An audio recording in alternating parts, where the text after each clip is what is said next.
Hello, everyone. This is Chris and Kayla, the host of the webinar today. Thank you so much for joining us. I would like to start off with a few housekeeping items. Participants are muted upon entering the webinar to avoid any background noise and distractions. And as you join the webinar, if you ever wish to change your audio setting, please just follow the prompts. You can click on the join audio icon shown on the picture here on your screen with the arrow, and a pop-up box will appear with audio options. And then just please select your preferred audio option and check the box to set your default selection so that you can hear this wonderful presentation in the format that you would like. Next slide, please.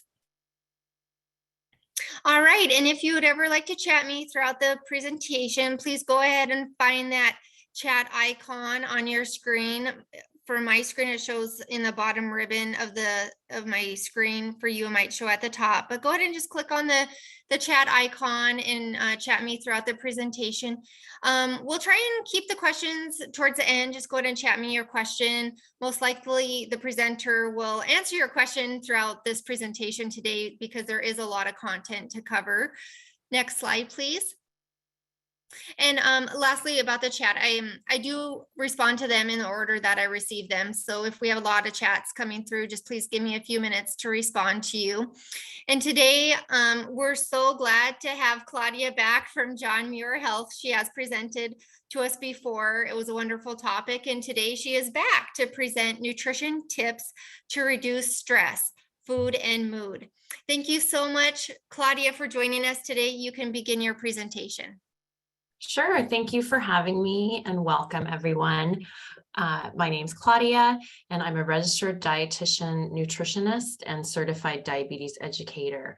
I've worked for John Muir on and off for the past almost 20 years now, and wearing many hats, working in wellness as well as in their diabetes centers, clinically, and working with many chronic health diseases. And just a reminder that the content in this presentation is not intended to be a substitute for professional medical advice, diagnoses, or treatment. Always seek the advice of your physician or other qualified health provider with any questions that you may have regarding a medical condition. So let's get started. Stress. We all know the word and probably experience it in one form or another, but what exactly is it? There are three main types of stress that can occur every day in our lives. We have acute stress. So say you were stuck in a traffic jam this morning, or maybe had a heated argument with your spouse or coworker. We have acute episodic stress. So if you have frequent reoccurring stressful events such as work deadlines, and then there's chronic stress. So this would be persistent stress. So someone who may have, lost their job, perhaps they've been diagnosed with a new chronic disease. There might be substance abuse within the family or with themselves, or any sort of family conflict. This chronic stress can play out in many ways. And for a lot of us, we may experience a combination of all three of these types of stress. So I'm hoping that today we will learn not only what is stress, but how we can better manage it, because it's really something that's around and that we've all experienced, even more so in these last couple years with COVID. Next slide, please. So what happens to your body under stress? Stress affects everyone a little bit differently, but we do know some things. The number one thing where stress sort of comes from is when your body reacts with a fight or flight response. I'm sure you've heard that term before. So both acute and chronic stress can affect the brain and trigger the product of hormones like cortisol and other stress hormones that can affect, so many parts of our body, but especially our metabolism. And a lot of times it increases our urge to eat. We're looking for something that will just make us feel better quickly. And for a lot of us, that's, those comfort foods. Stress can also wreak some havoc with our memory and some other cognitive skills. So you may find, your brain doesn't work the way it normally does when you're under a lot of stress. And then we also know that this chronic high levels of these stress hormones can wreak some havoc with our risk with chronic health conditions, as listed under the third bullet point. Next slide, please.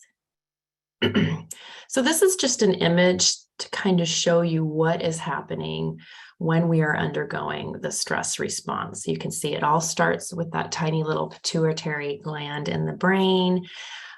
It releases, stimulates the adrenal glands, those two hormones about just a second, cortisol and adrenaline. These are our fight or flight hormones. So, and then you can see all the various places in the body where these hormones take action via the bloodstream. So stress, it's a biological response that's designed to defend us against dangerous situations. So when we feel stress, these two hormones are released, and then they prime us to either stay or run away. And I know a lot of us feel like running away a lot of the times, but most often we stay. In the ancient times, so thinking back to kind of the caveman era, the threat was normally maybe being attacked by an animal, and that's where that whole fight or flight term came from. But in modern times, our stressors are much different, but the way the body responds hasn't changed. And that prolonged chronic stress, it's different.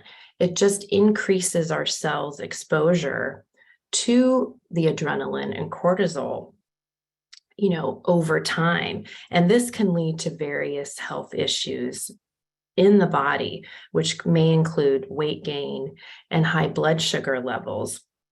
And, being a diabetes educator, that chronic high blood sugar levels, it can tax our pancreas because the pancreas needs to produce more insulin to try and get rid of that extra glucose in the bloodstream. So you can see how everything kind of builds on top of each other and what that prolonged stress can do to our bodies over time.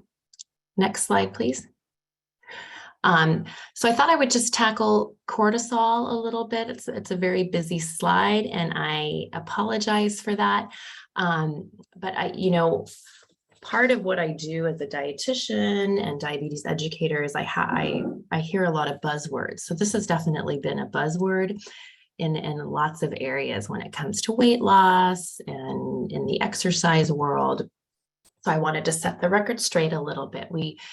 I thought I would just touch base mostly on the highlighted items. So, we know that cortisol can increase during times of stress and increase that desire for us to reach for something that's going to give us instant relief, which in many times is comfort food. So those are the foods.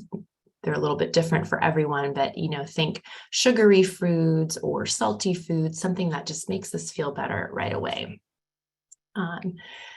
Chronically elevated levels of cortisol may increase our risk for inflammation, weight gain, high blood pressure, metabolic syndrome, and some of those other areas that I mentioned on the previous slides. Just by having elevated cortisol doesn't mean that you can't lose weight. That's something that I've seen a lot in the interwebs and on social media. There's really no research to support that theory. It's definitely something you would want to talk to about your doctor. Maybe there's something else going on medically. Don't believe that there's a specific diet that will help lower your cortisol or taking certain supplements. All of these claims are there's no support behind them. So what we do know is that just changing your lifestyle to decrease stress and your response to these stressful situations, that is what's going to help lower your levels of cortisol. Next slide, please. So what else can be going on during stressful times? Other parts of the brain, the hippocampus, which is the memory part of the brain, that can be impaired. So, if you've ever undergone long periods of stress and you can't find your keys, or you forgot to pay this bill, or you didn't log into work on time, or whatever it may be, that's where this comes into play, and you have a little bit of explanation there of what's going on. For some people, it may affect their digestive tract, the GI tract. Over time, this might result in some nutritional deficiencies, and it may even affect your immune system, that chronic stress.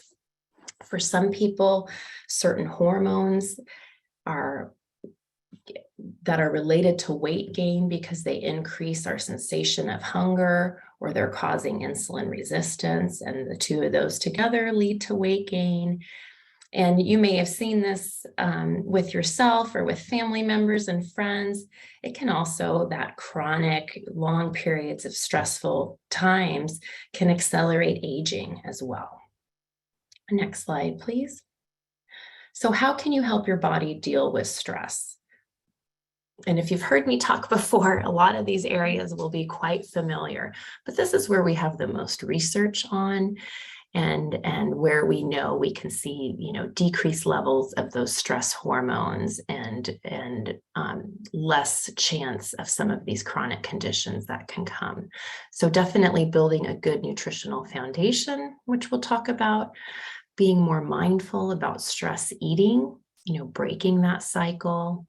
We always want everyone to move more. We've got a lot of great evidence that shows how helpful this is with stress and stress management, meditation as well, and of course, getting good night's sleep.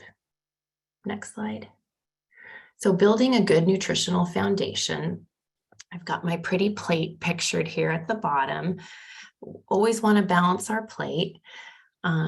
Each of our meals should include some high quality carbohydrates most of the time. So think whole grains, think fiber.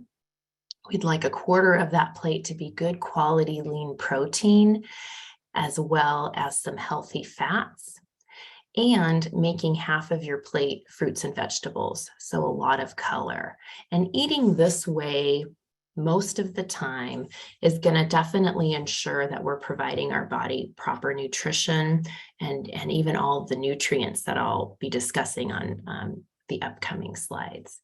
It's just a really easy way to eat and to make sure you're getting good nutrition. Also, eating this way provides a lot of satiety, so you're going to feel fuller longer. And those who want to lose weight, this is a great tool for that as well. Next slide. So limiting caffeine.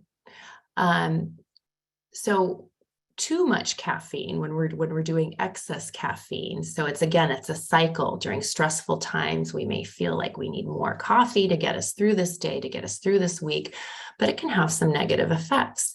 It can increase our heart rate, respiration, and this again can make the stress response even heightened.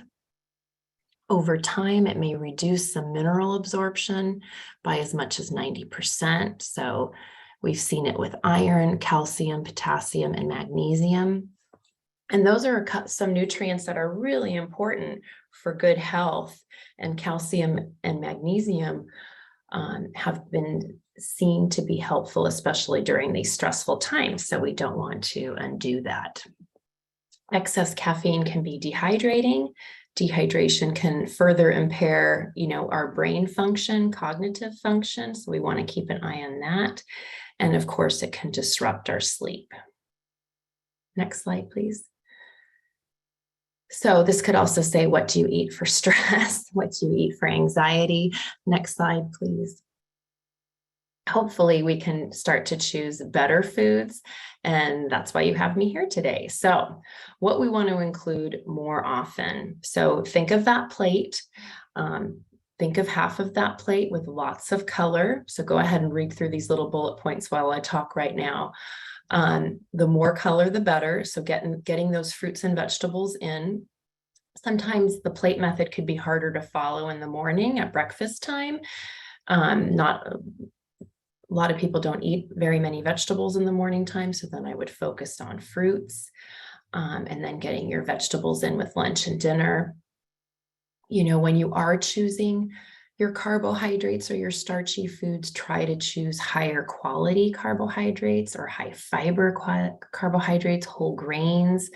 They're going to contain a lot more fiber versus the ultra processed carbohydrates and foods. So packaged pastries, we used to call them simple carbohydrates, so not a great source of fiber. So instead, looking for those whole grains, having, a variety of grains in your pantry: buckwheat, bulgur, millet, quinoa, barley, brown rice, wild rice, just having some variety. And you can even enjoy whole grains as a snack. So popcorn is considered a whole grain. It's nice and rich in fiber. And in the morning time, that's where you can do some of the breakfast cereals, oatmeal.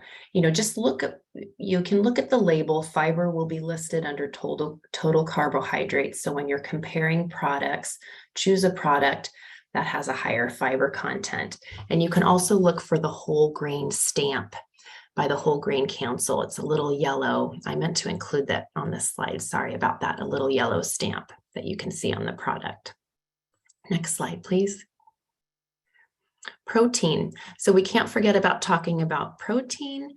That's a quarter of your plate. I've listed some ideas you can read here while I'm talking. Not only does protein, we need it for, basic body functions, but it also helps us maintain our muscle mass as we get older, which is really important. It can help maintain blood sugar between meals.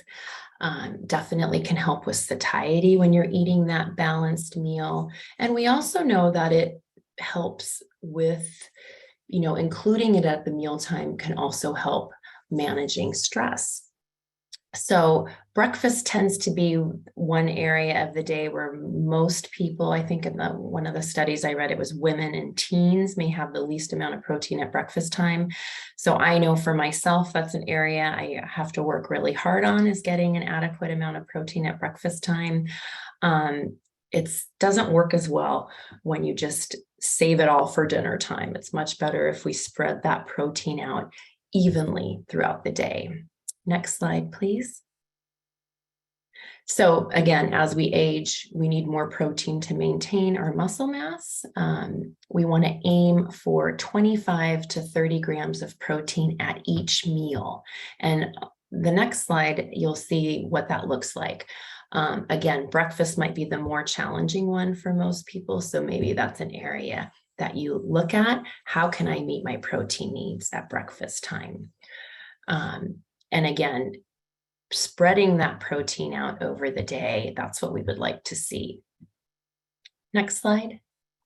So you've probably seen this. Think about your palm or that deck of cards. That's approximately can be 3 to 4 ounces of protein, which is around 21 to 30 grams of protein.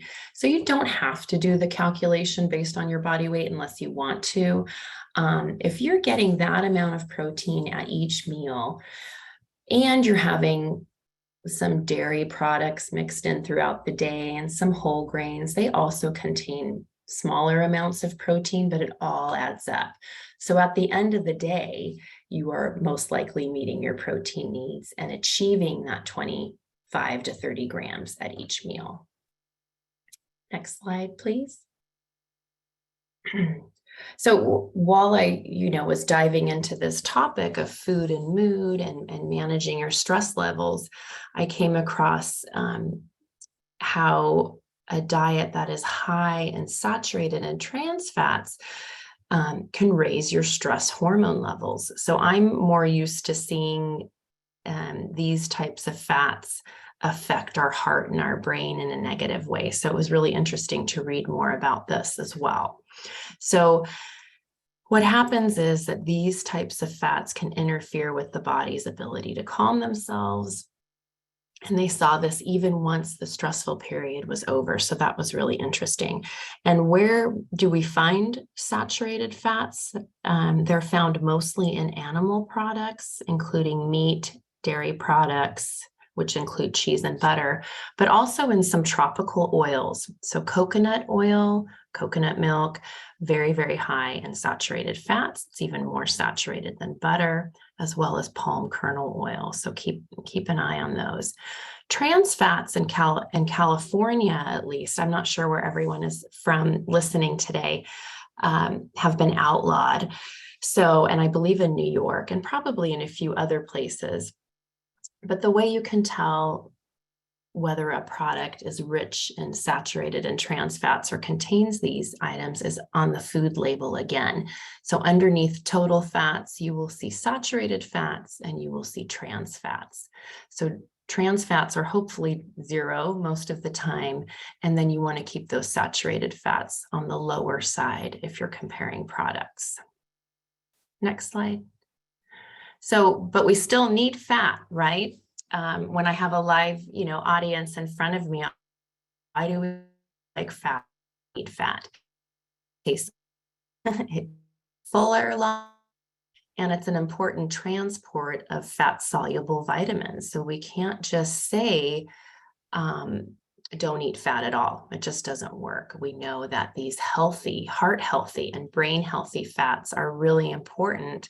And again, when researching for this topic, not only are they good for the heart and brain, but they also are good in this big picture of helping us manage our stress more.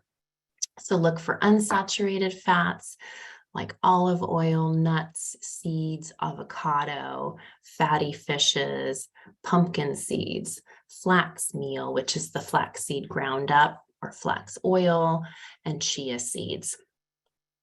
We know omega-3s can help elevate our mood, reduce anxiety. In the body, it helps protect the cell membranes and enhance cell-to-cell communication. So that's why, again, these fats are really important. And they can be found as well in fatty fish, walnuts, chia, and flax seeds. It's recommended now to try and eat, if you enjoy fish, the fattier fishes 2 to 3 times a week. All right, next slide, please. Hydration plays an important role. I mentioned that earlier. Sometimes if someone's doing too much caffeine, they may actually become dehydrated. This can affect the way the brain functions. So making sure you're getting enough hydration in.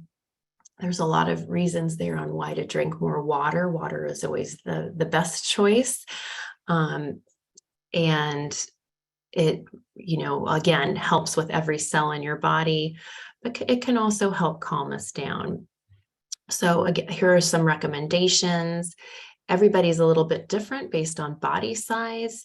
One way when I work with my individual patients and clients is I'll have them, just monitor what their urine color looks like. So the darker the urine, the more dry you are. So you really want your urine to look more like a light lemonade color to make sure you're having enough hydration. Next slide, please. Okay, so this is also a very buzz topic out in the interwebs and social media, the gut microbiome. So these are all of the little healthy bugs that live in our GI tract that are involved in not only helping us break down food, but in very many important processes in the body. So chronic stress may alter the gut biome. So we're still looking for more studies here, but we do have a few that support this. So you may have noticed this, if you're feeling really stressed out, how it affects your GI tract, or vice versa. It may affect your mood. So what can we do to keep our gut microbiome healthy? There's pre and probiotics. There's even lately I've heard a term called postbiotics, which I haven't quite dove into. But when it comes to pre and probiotics, this is just maintaining good gut flora or that microbiome. And we can do this by eating more fiber in its natural form, which would come from the fruits and the vegetables, half of that plate, as well as whole grains, beans, legumes, seeds, and nuts, all really wonderful sources of fiber, and fermented foods. So yogurt, kefir, kimchi, sauerkraut, those also are very high in the pre and probiotics. All of this together is going to help support that good bacteria in your GI tract. Next slide. So anxiety is another term that sometimes goes hand in hand with stress. But the definition of anxiety is an intense, excessive, and persistent worry and fear about everyday situations. So there, of course, is a lot of studies connecting anxiety to our gut health. And then when these studies get released, then the supplement industry and the diet industry will jump on board and try to sell products to people, vulnerable people. So what dietitians and most physicians would like you to know is that you can do this on your own by helping managing your stress and eating correctly. So on the bottom there, you can see the foods that feed the gut and the brain. These are all familiar foods that I promote all the time. So dark green leafy vegetables, green vegetables, and then look at the color. So orange, red, blue. There's your chia seeds again, which are a source of omega-3 fatty acids, and our wonderful avocado, which would be considered one of those heart healthy fats. So again, the more variety, the better on a regular basis. Next slide. So when looking again through the internet and whatnot and trying to see what sort of supplements that the supplement industry is trying to sell people to reduce anxiety and stress, because we know magnesium, zinc can be lower in people who have chronic stress. So we'll see a lot of those supplements. And then there's always a push for more antioxidants and omega-3. So I just wanted to show you where you can get these nutrients from food sources. Again, the body always tolerates and can break down and bring these nutrients to where they need to go in the body when they're in their natural state or in this food source versus high doses of supplements.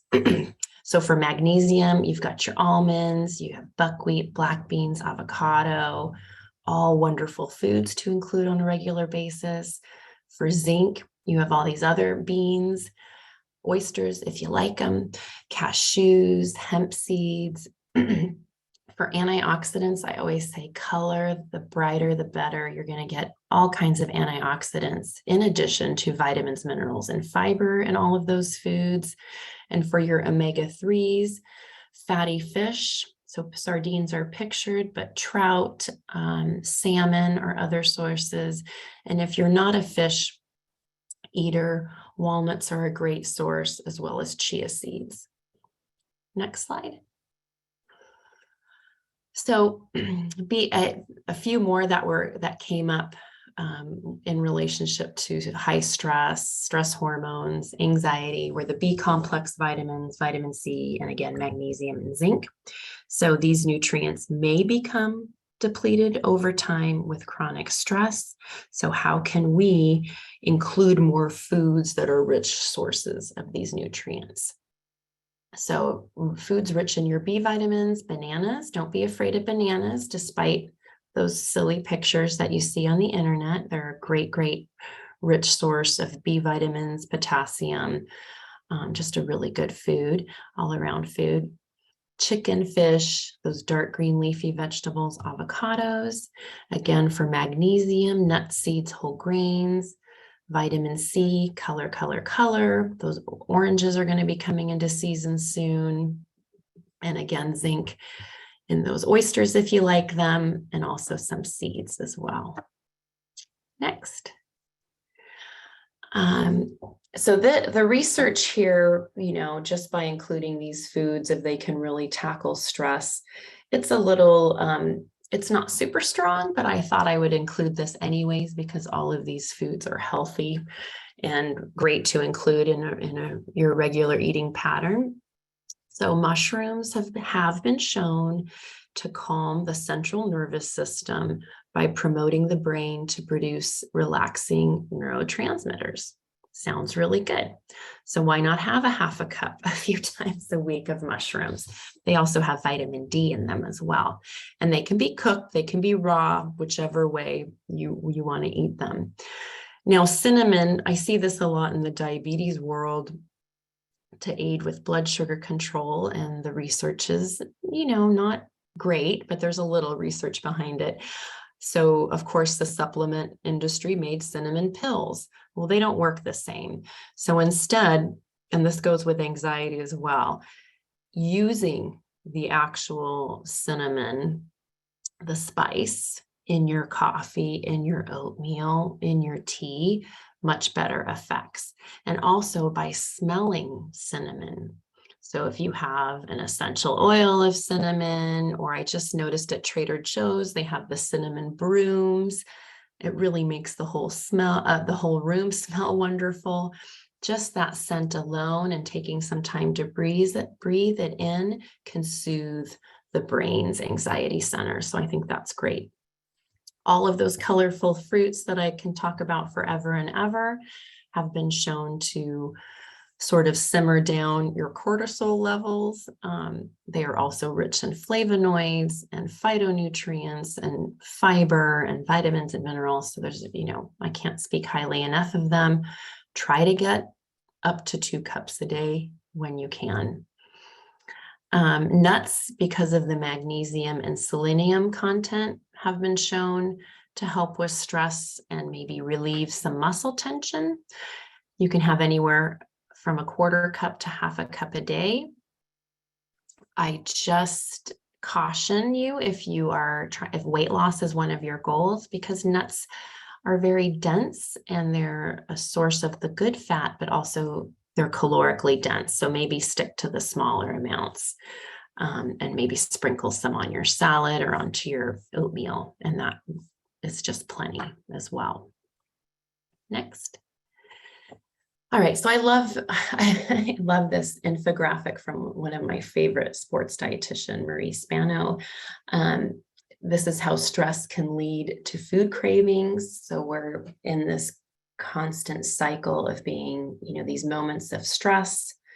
Then your brain is seeking some relief. A lot of times it's in the form of a tasty, high-calorie food. Your brain gets a very temporary feeling of calm. And this pattern over time just rewires your brain circuits. So it becomes this cycle. And so what we need to do is catch this ahead of time, or catch it in the process, and break this, this cycle of this food reward seeking pattern. Next. So again, is this acute stress that I'm feeling or chronic stress that I'm feeling? For most of us, an acute stress episode may actually just kill our appetite. We don't want to eat or drink anything. So that sometimes is different. It's the chronic stress that can increase our appetite, increase our feeling of laziness and not wanting to do much, more laying around, and it can affect our sleep quality as well. Next. So recognize what's happening. Stressful events can trigger what feels like hunger, but it's just that response that we've sort of gotten into the cycle of. So there's a couple things you can do. You can step back for a moment before you grab the chips or the candy bar, whatever it may be, or the soda, and maybe rate your hunger on a hunger scale from 1 to 10. Something else I like to do is just step away from the pantry or the fridge for a couple minutes, maybe get outside, check the mail, get the newspaper, breathe some fresh air, play with the dog, and then come back. And you may reassess things and not go for that treat right away. You can also ask yourself, when was your last meal? Has it been more than 4 hours? If you've been working like crazy at your desk, we know how fast time can fly, then yeah, you probably are hungry. But if it's less than 3 hours, then reassess. Could it be stress? Are you bored? Or have you now gotten in the habit of just grazing around this time? So it's really just stepping back and try and recognize what is happening. Next. So there's many ways you can practice mindfulness. Again, this is one of my busy slides.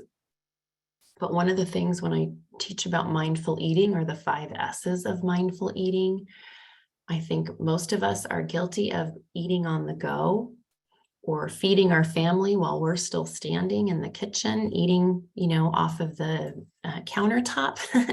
So try to get out of these habits. Try to sit down and focus on what you are doing. So number 1 goal, sit down. Number 2, chew your food slowly. If we slow down, we can really notice our food, enjoy it more. I always say digestion starts in the mouth. So really take your time and chew slowly. Savor your food. Really notice that first bite, the taste. I'm guilty of some stress around. We'll finish. Did I eat that? Like, what just happened right now? So really slow down, savor, simplify. So if your goal is to eat more fruits and vegetables, well, then why don't you put a big bowl of cut up fruit in your refrigerator or on the counter if it's cooler, so that you will see that right away. And maybe that will be the first thing that you go to. And then put some of those high calorie snacks maybe out of your vision, up higher in the pantry, just out of sight, when you first are reaching for something. Try and smile between each bite. We know that smiling and laughing releases positive chemicals in our brains that help reduce stress, and maybe even have us eat less at that meal. So, try and take your time between each bite. Some people try and put their fork down between each bite. There's, lots of little things that you can do here. And then I always add that 6th S, which is self-compassion.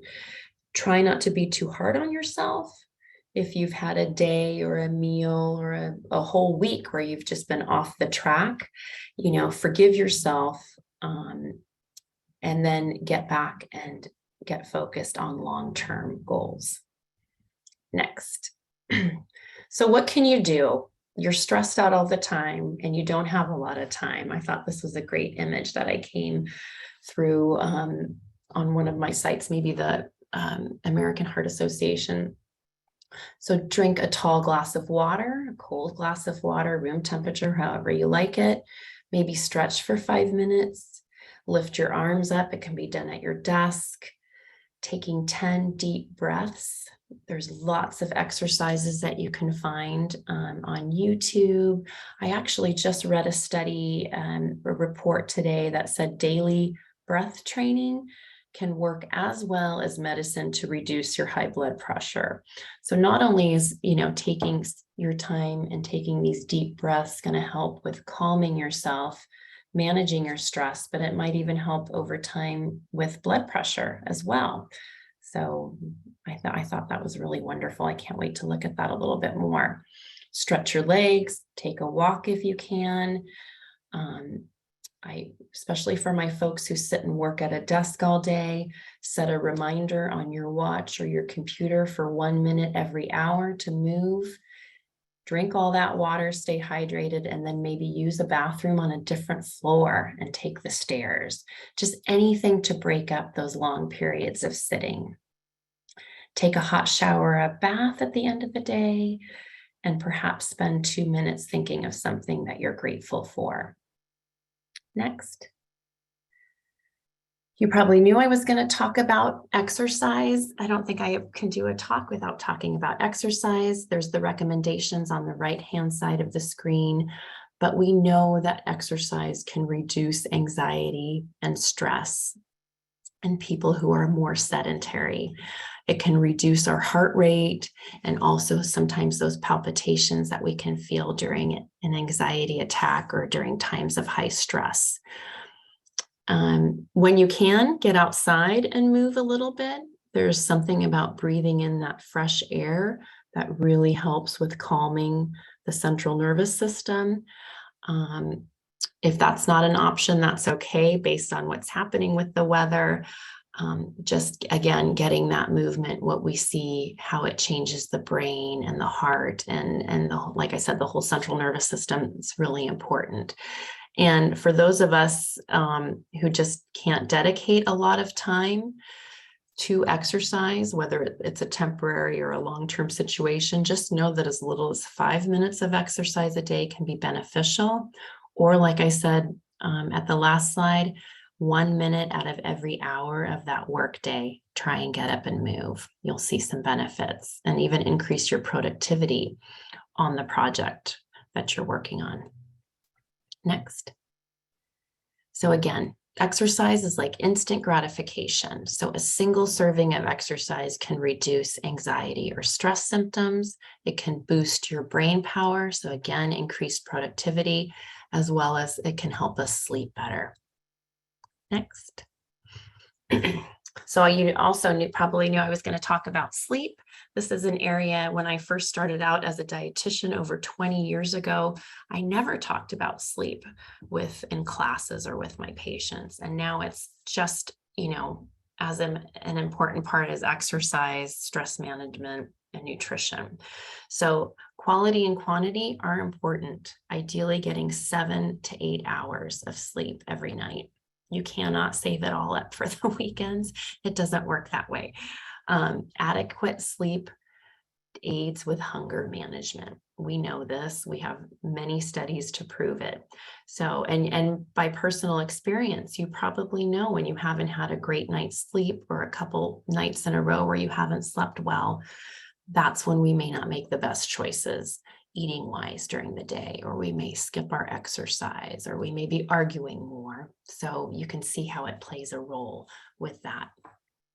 Reduce sleep, so getting, thanks, less than 6 to 8 hours a night, it alters those hormones that help regulate hunger and satiety. And a few studies that I read and areas on sleep quality said somewhere between 10 p.m. and 6 a.m. is kind of the best time to sleep. I know that doesn't work for everyone, so just do your best, but that would mirror the circadian rhythm of cortisol and melatonin. Next. So what is the connection between poor sleep and body weight? Like I just mentioned, disturbs hormones that regulate hunger, can cause you to consume more high-calorie foods during the day, and may lead to overeating late at night. So for some folks, if we have to tackle different areas and we're working on goals, I always like to take it low and slow. Are we going to change how they're eating and preparing food? They've never been exercising. They need to start exercising. They don't sleep well. This might be an area we start with, is just working on how to improve not only the quantity of sleep, how many hours of a night that they sleep, but also the quality of that sleep. Next. So here are some strategies. Try to follow a regular sleep schedule, avoid late afternoon or evening naps, try to keep the bedroom cool and comfortable and quiet as possible. Try to keep all screens out of the bedroom. That's a big one. Stay physically active, avoid going to bed on a full stomach, don't drink too much before bed. This includes alcohol. A lot of people think having a glass of wine or two is relaxing, but it disrupts sleep later on in the night. Limit caffeine, especially later in the day after 2 p.m., and try to avoid nicotine because nicotine is a stimulant as well as, all the other harms that it may cause. Next. So we've mastered, we're trying to be more mindful, we're trying to exercise more and sleep better, but how do we turn our mind off? This happens to me all the time. If I found a quiet space, I can't turn my mind off. So next slide. practicing, not only that mindfulness, but maybe working on what I talked about before, breathing or meditation. We have a lot of research behind this and how important this is in helping our stress levels. So even just 3 minutes of meditation a day can change your thinking and mood. So you can do this on your own, or there's apps or YouTube videos on meditation. I know a lot of my patients, and I have a few friends who do transcendental meditation, or TM. It just takes about 10 minutes twice a day. So whatever you can do, even just practicing this exercise on the slide by taking a deep breath slowly through your nose, filling up your chest and stomach, and then releasing it, and try and do that, 5 or 10 times. Next. The American Heart Association, heart.org, I linked it at the end of my talk, has a great section on mental health and stress management. So I would definitely recommend checking that out. They have some great apps and links that you can follow, and with some great tips and exercises. Next. So really, managing your stress and reducing risks is all about developing good coping mechanisms. So trying more mindful exercises, Tai Chi yoga, using meditation, deep breathing exercises, getting outside into the sunlight when you can, breathing in some fresh air, getting away from technology and social media, and of course, consider professional help. Stress can definitely become debilitating. So that's when looking for counselors or other healthcare providers that can offer more treatments to help combat stress. Next. So just in conclusion, we all differ in how we interpret stress. It is based on how our brains are wired and a lot of our past experiences. Stressors can be highly individual. So figure out what triggers stress for you and how best to react to it. It won't always be possible to avoid those triggers, but you can improve how you react in these negative situations. So these are some stress management techniques: getting adequate sleep, eating an enjoyable, balanced diet, limiting or avoiding alcohol, really getting our regular physical activity in daily. Take time for yourself every day, even if it's just 15 to 30 minutes. Grab a book, just close your eyes, take the dog for a walk, whatever it may be. Again, practice those relaxation techniques such as meditation, deep breathing. Nurture those positive relationships with your friends and family. And of course, if you need to, ask for help. Next. I believe that's it. So there's some resources here for you next, and some of my references. And I just thank you all for joining in today. I hope that this was really helpful. I wish I just had the one nutrition bullet that would cure stress, but as you can see, it's more involved than that. So just do your best. And thank you. Thank you very much. I think there's maybe more from HealthNet now. Yes, thank you so much, Claudia, for your time today. This was a wonderful presentation. You covered so much information, and we have had a ton of questions coming through. So Alma and I tried our best to keep up with the questions, but and answering the questions, but we didn't have a chance to answer all of them. I will send out the recording link tomorrow to everyone, just in case you may have joined late and you missed some of the information at the beginning, or just wasn't able to capture everything. I will send that out tomorrow, and then you can look at some of the resources Claudia included in her presentation that she just went over. And I know we're at time right now, so if you need to drop, that's totally fine. Thank you so much for joining us. I will just spend a few minutes here going over the next few slides for those of you that can stay on. Otherwise, it will be included in the recording link. Just a friendly reminder to our HealthNet members that we have a wonderful wellness program that you can participate in. The link is at the bottom there of your screen. Once you go to that wellness portal page, you can access your personal health profile. You can complete your real age test, which is a health assessment, find and compare doctors, and participate in some programs like weight management, nutrition, smoking cessation, exercise, and stress management. So please check that out at your earliest convenience. Next slide, please. And we have a wonderful telephonic health coaching program.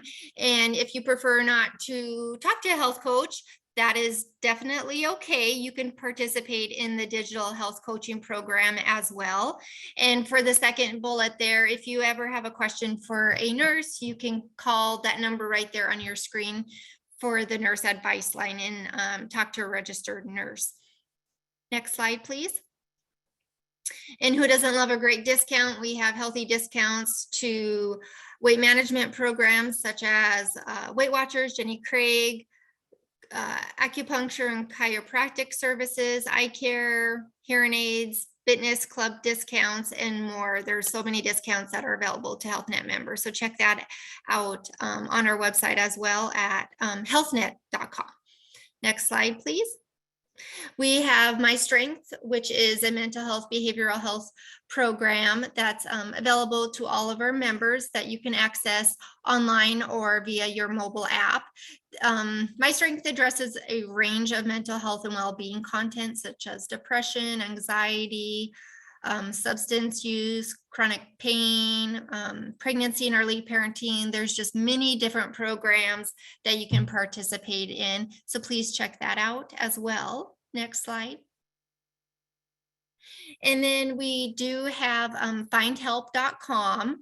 HealthNet has partnered with FindHelp, which enables members and non-members to connect to medical care, food, shelter, job training, and other local services. So simply go to that link there shown on your screen, and you can take the social needs self-assessment and enter your zip code to find a list of local services in your area.